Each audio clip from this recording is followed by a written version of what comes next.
आप सभी का स्वागत है कहानी टॉप की में। तो इस कहानी में आज हमारा जो चर्चा होगा, गरीब औरत जो वैज्ञानिक बन गई, कैसे बनी, उसके बारे में पूरा इस कहानी में बताया गया है। इस कहानी को चलो स्टार्ट करते हैं। एक बार की बात है, एक गरीब औरत जिसका नाम आयशा था, वह एक छोटे से गांव में अपने माता पिता और छोटे भाई बहनों के साथ रहती थी। उसके पिता एक किसान थे, लेकिन खेत बहुत उपजाऊ नहीं था और वह अक्सर किसी तरह से गुजारा करते थे। आयशा एक बुद्धिमान और जिज्ञासु लड़की थी।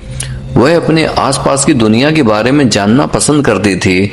वह एक वैज्ञानिक बनने का सपना देखती थी, लेकिन वह जानती थी अपने परिवार की विपत्ति स्थितियों के कारण उसे अपना लक्ष्य हासिल करना मुश्किल होगा, लेकिन असंभव नहीं होगा।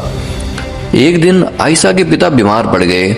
वह काम करने में असमर्थ थे और परिवार की आय और कम हो गई। आयशा को अपने परिवार की मदद करने के लिए स्कूल छोड़ना पड़ा। आयशा ने अपने परिवार का समर्थन करने के लिए कड़ी मेहनत की। उसने घर की सफाई और खेतों में काम करने जैसे अजीब अजीब काम किए।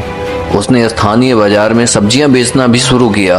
अपनी व्यस्त दिनचर्या के बावजूद भी आयशा ने वैज्ञानिक बनने के अपने सपने को कभी नहीं छोड़ा। वह दिन रात तक पढ़ाई करती थी और अपने स्थानीय पुस्तकालय से किताबें उधार लेती थी।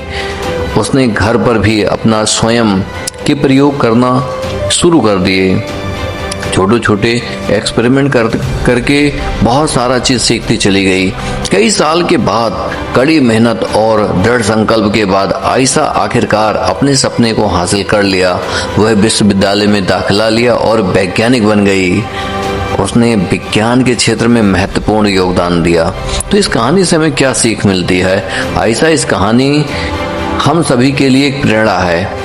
यह दिखाता है कि अगर हम अपने दिमाग में रखें और अपने सपने को कभी नहीं छोड़े तो कुछ भी संभव है। यह भी दिखाता है कि हमारे जुनून का पालन करना और महत्वपूर्ण है, भले ही मुश्किल हो। अगर कहानी आपको अच्छा लगा हो तो जरूर इस चैनल को सब्सक्राइब करें और शेयर करें।